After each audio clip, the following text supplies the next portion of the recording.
ఈ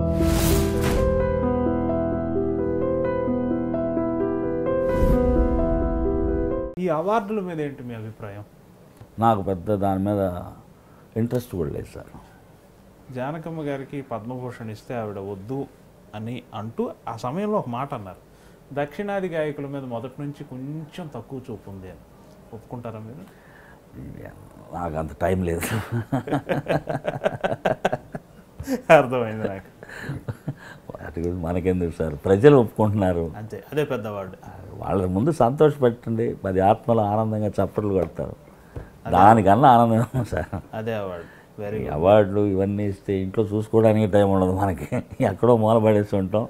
ఈ సంవత్సరానికి ఒకసారి తీసి అవి దులిపారా చూడండి అంటూ ఉంటాం. ఇదేమిటి మళ్ళీ పెయింట్ పోయింది ఏమిటి అని బాధపడటం, ఇవన్నీ ఎందుకు? మేధో సంపత్తి హక్కుల మీద ఇప్పుడు పెద్ద ఎత్తున చర్చ, ఇద్దరు లెజెండ్స్ మధ్య ఒక చిన్నపాటి స్పర్ధ అని జనం అనుకుంటున్నారు. నిజంగా వాళ్ళు స్పర్ధ ఉందో లేదో తెలియదు, వాళ్ళు కలిసే ఉండొచ్చు. ఇవాళ మీడియా ఏం లేదు సార్, మనకేం బాగున్న కళ్ళతో చూడకుండా భూతద్దాలు పెట్టుకొని ఉన్న కళ్ళకి ప్రాబ్లం చేసుకోనే పరిస్థితి ఇవాళ. అంటే ఏ వాదనను మీరు సమర్థిస్తారు అని అడగచ్చా? నేను వాదన అనే దానికన్నా నేను జూనియర్గా వాళ్ళిద్దరు లవర్ అంటే వాళ్ళ యొక్క అభిమానిగా అనుకోండి, అభిమాని, వాళ్ళతో పాటు ట్రావెల్ చేశాను, వాళ్ళ అసిస్టెంట్స్గా నేను వర్క్ చేశాను. ఒక ఇళయరాజా గారు మనకి తుంబురుడు ఎక్కడ ఉంటారో తెలియదండి, ఒక అద్భుతమైనటువంటి గంధర్వుడు ఎక్కడ ఉంటారో తెలియదు. నేను చూసిన గంధర్వులు, నేను పనిచేసిన గంధర్వులు, ఒక ట్యూన్ పొద్దున ఒక రాజా చెయ్యి వేస్తే అని ఒక పాట ఒక 150 మందితో ఆర్కెస్ట్రాతో రికార్డ్ చేసి మధ్యాహ్నం వెళ్ళి జావిలమ్మకి కోయిలమ్మకి పాడలేని పాడు లోకం, దీనికి దానికి సంబంధమే ఉండదు. ఎవరైతే ఎంత ఆనందనే ఇళయరాజా గారు, ఆయన ఏంటండి రోజు ఆశ్చర్యంగానే ఉంటుంది. ఆయనతో వర్క్ చేసినా బయటను చూస్తే ఆ విద్వత్తు ఏమిటి, ఆ క్రియేటివిటీ ఏంటి, అసలు మనం ఒక మ్యూజిక్లో ఒక పెద్ద ఒరవడిని సృష్టించి ఆయన చేస్తున్న పాటలేంటి, ఒక రాగం తీసుకుంటే ఆరోహణ అవరోహణ మారకుండా, చిన్న అనుస్వరం కూడా రాగం ఒక మిస్లీడ్ కాకుండా, అటువంటి మహానుభావుడిని ఇక చూస్తామా అనేది కూడా సందేహం. నాకు తెలిసి అపర గంధర్వులు, అపర కంపోజర్ ఎవరైనా ఉంటే ఇసై జ్ఞాని, అంటే ఇసై నిజమైన జ్ఞానం, సంగీతం మీద సంగీత జ్ఞాని అని ఎవరు పెట్టారో తెలియదు కానండి, ఆ పేరుకు సార్థకం. ఇటు చూస్తే ఈ మహానుభావుడు తేనెతో ఎప్పుడు అభిషేకం చేస్తున్నారు ఆయన శివునికి, 70 ఏళ్ళు వచ్చినా ఆయన గొంతులో ఆ మాధుర్యం తగ్గకుండా. ఏమిటండి వీళ్ళు చేసి ఎంత కష్టపడ్డారండి, ఎన్ని వేల పాటలు క్రియేట్ చేశారు ఈ మహానుభావు, ఎన్ని మిరాకిల్స్, క్షణక్షణం గగ్గుర పొడిచి అందరి బీపీలను కంట్రోల్ చేస్తున్నాయి వీళ్ళ పాటలు. ఈయన గాత్రం, ఆయన సంగీతం. ఏమండి,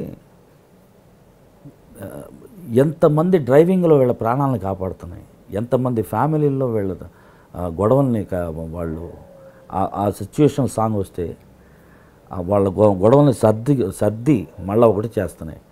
ఎక్కడో ఉన్నటువంటి అమెరికాలో ఉన్న బిడ్డలకి తల్లిదండ్రులు గుర్తొస్తే ఆ కనెక్టివిటీని ఆ సెంటిమెంట్ని కలుపుతున్నాయి. ఎన్ని హృదయాలను ఆనందపెడుతున్నాయి. వీళ్ళకేంటంటే భగవంతుడు ఇట్లాంటి పరీక్ష పెట్టాడు ఈ 70 ఏళ్ళు దాటినాక అని నేను ఆల్మోస్ట్ కన్నీరు పెట్టుకున్న రోజు అంటూ లేదు, ఒక వారం 10 రోజులు.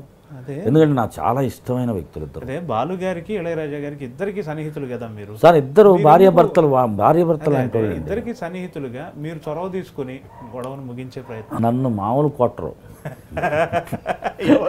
ఇద్దరు 10 కిలోమీటర్ల దూరం ఉండి చెప్పాల్సింది చెప్తాను తప్ప దగ్గరికి వెళ్తే ఆడుకుంటారండి బాబు, ఎందుకు వచ్చింది. కానీ వాళ్ళు కలవాలని రోజు ప్రార్థన చేస్తున్నా, డెఫినెట్గా ఒక మిరాకిల్ జరుగుద్ది. ఇదొక మిరాకిల్, ఇది దిష్టి. అంతే, వాళ్ళు చేసినటువంటి సంగీతానికి, ఆ తపస్సుకి దిష్టి పరిహారం లాగా ఏదో ఒక బ్యాడ్ టైం అనుకోండి. వాళ్ళని ఎవరు విడదీయగలరు సార్? మధ్యలో విడదీచ్చాం అనుకున్న వాళ్ళు పిచ్చోళ్ళు. వాళ్ళు ఎప్పుడు అజరామరంగా దేహాలు వీడినా కొన్ని వందల వేల సంవత్సరాలు వాళ్ళు పాడిన ఆయన చేసిన కంపోజిషన్స్, ఈయన పాడిన పాటలు కీర్తనలుగా తరిస్తాయి కాలాలు. నే పాడిన ముక్కాబులా కూడా ఒక కీర్తనగా వెళ్తుంది. ముక్కాబులా అని మనోభాగవతరా ఆయన ఆనాడు నొక్కి వక్కాణించిన కీర్తన ముక్కాబులా పాడిన ఆయన అనే కాలం కూడా 300 400 ఏళ్ళ తర్వాత. సో అట్లాగే కదా సార్, ఇప్పుడు ఓల్డ్ ఈజ్ గోల్డ్. ఇప్పుడు ఎన్ని వందల వేల పాటలు వచ్చినా వాళ్ళిద్దరి కాంబినేషన్స్ వచ్చిన పాటలు ఎందుకు కట్టిపడేస్తున్నాయి? ఆలోచించే కొద్దీ ఇంకా లోతు తెలుస్తుంది. సో ఆయన సంగీతంలో అంత డెప్త్ ఉంది, ఈయన గాత్రంలో అంత మాధుర్యం ఉంది. వాళ్ళు ఎంతో కష్టపడ్డారు సార్. వాళ్ళ పర్సనల్ లైఫ్ ఎంత మిస్ అయి ఉంటారు. వాళ్ళకి ఏంటి శాపం, ఈ వయసులో ప్రజల చప్పట్లు విని ఇంకా ఆయుష్ ఇంకో 25-50 సంవత్సరాలు ఇలాగే మ్యూజిక్ చేసి ఇలాగే పాడాలని కోరుకుంటున్న నాలాంటి వ్యక్తులు ఈ కొన్ని కోట్ల మంది ఉంటారు. వాళ్ళందరి తపన డెఫినెట్గా భగవంతుడు తీరుస్తాడు, ఇద్దరిని కలుపుతాడు. వాళ్ళని ఎవరు విడదీయలేదు సార్.